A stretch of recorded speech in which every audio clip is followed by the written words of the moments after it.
Olá a todos, eu sou o Ronaldo Zanin, sou um dos responsáveis pela área comercial da ZQuest. Estamos aqui gravando o podcast referente ao mês de agosto, focado na área de ações.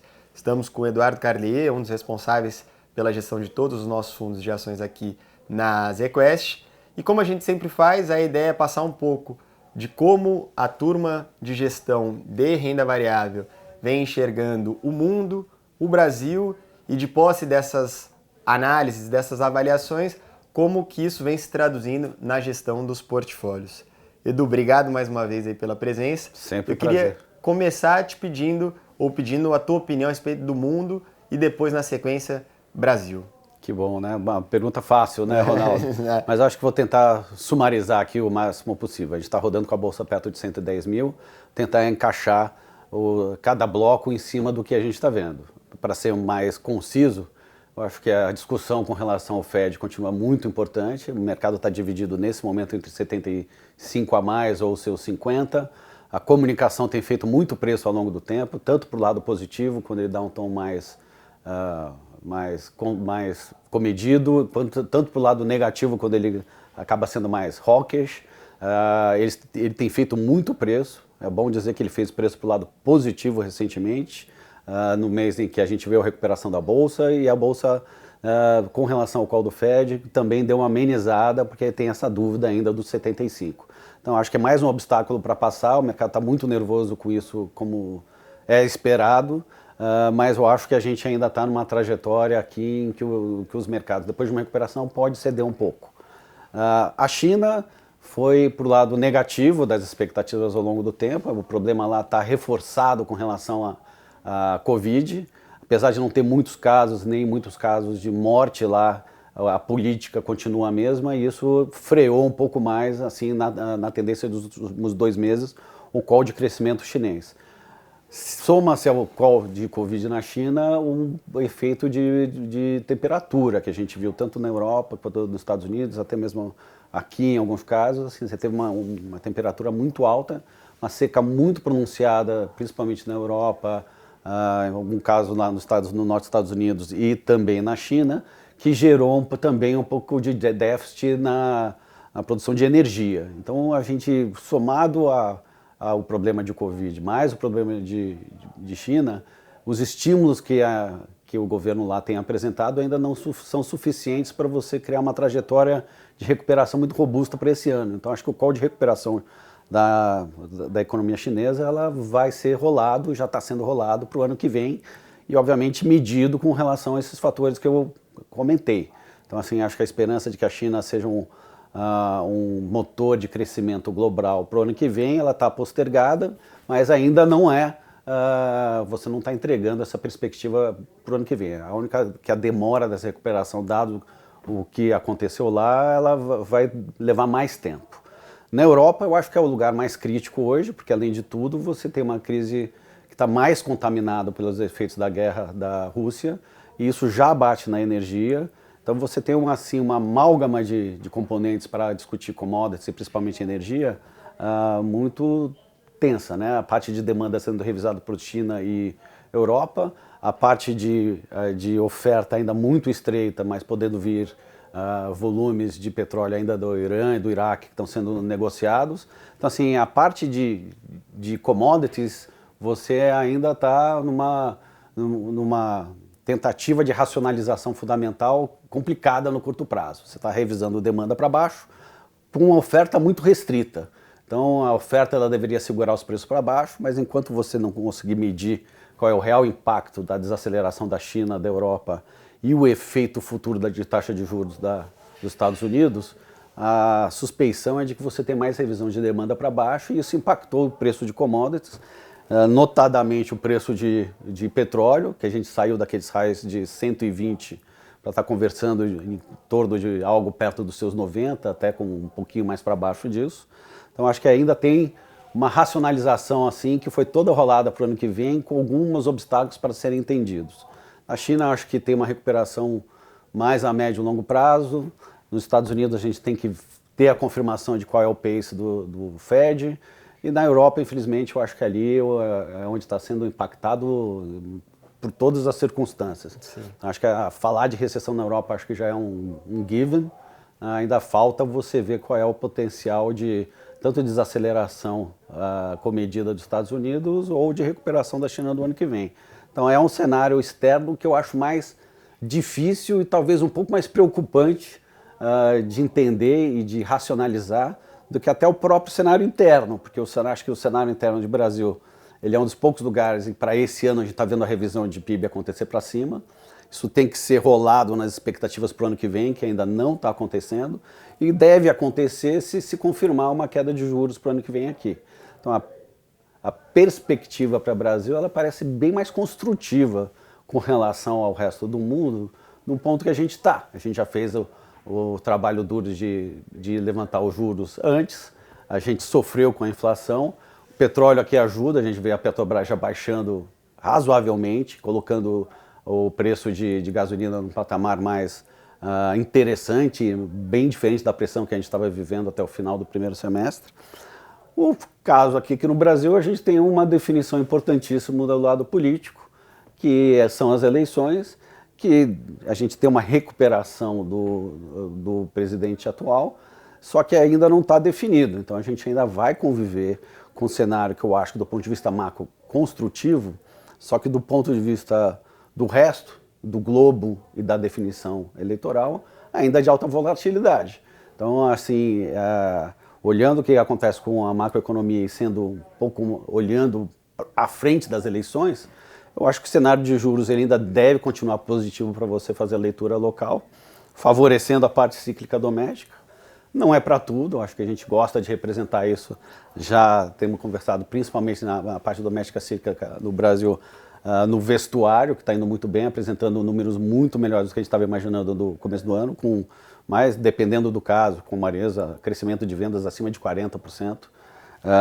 Em outros casos, como Track and Field, que a gente continua carregando na carteira, vendas também semelhantes, na casa de acima dos seus 30%, todos com bases que a gente vai ter que analisar para o restante do ano, mas entregando muito bem. A própria Lojas Renner, que era uma posição que a gente ficou fora no ano passado, mostrando recuperação de vendas. Então o vestuário parece ainda a parte mais interessante para carregar as posições para frente. A gente gosta, olhando a parte de commodities, que fazendo essa análise das componentes de demanda lá fora, a gente está num ponto de revisão de demanda para baixo. Então os preços estão caindo, mas as ações já estão refletindo preços muito interessantes, né, principalmente de valuation. Então você não tem um cenário, porque a revisão da demanda está difícil, mas eu diria que você tem valuation já.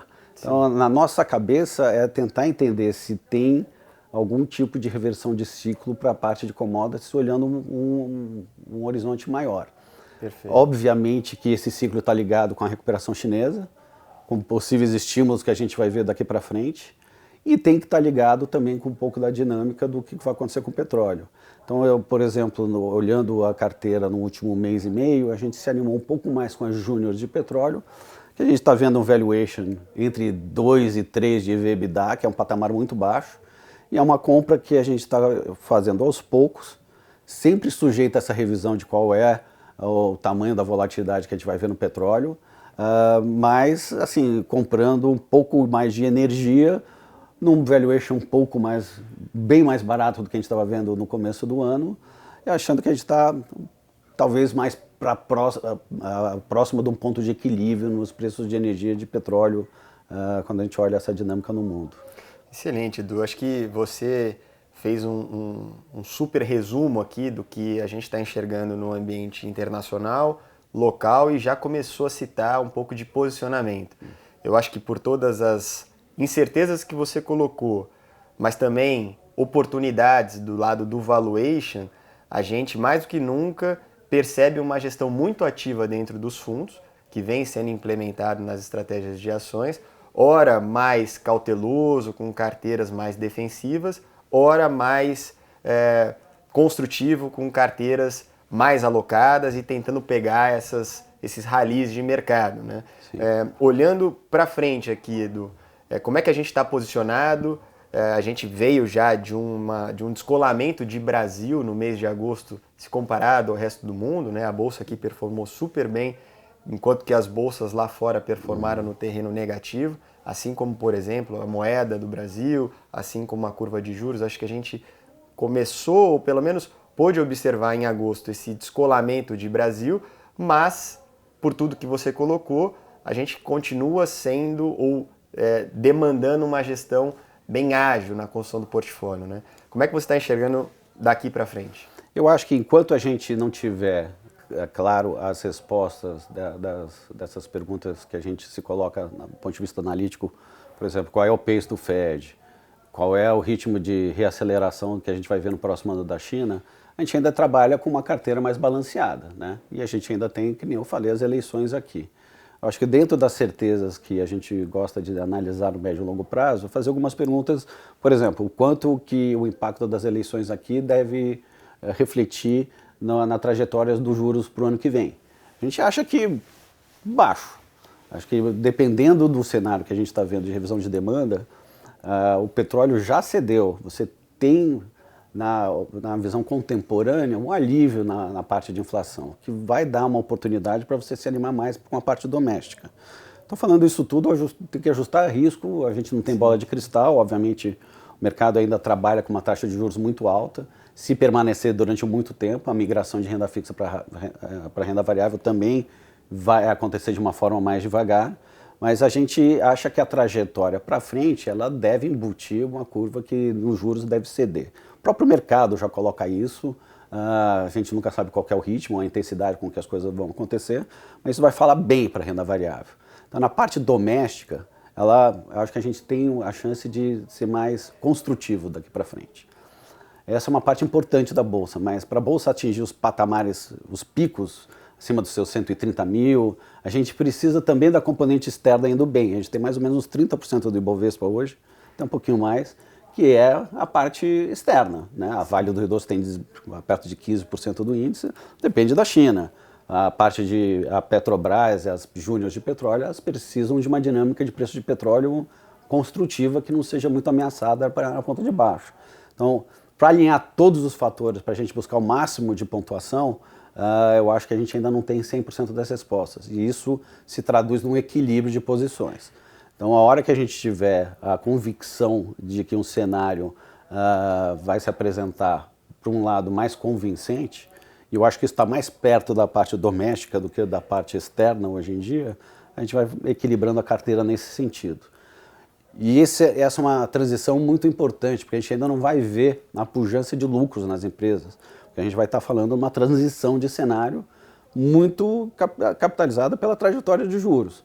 Então vai ter que ter uma convicção de que a gente está no high de inflação, a gente está na reversão da política monetária e de que a gente tem alguma estabilidade no cenário externo que consiga traduzir isso para uma tomada de risco mais pujante em renda variável.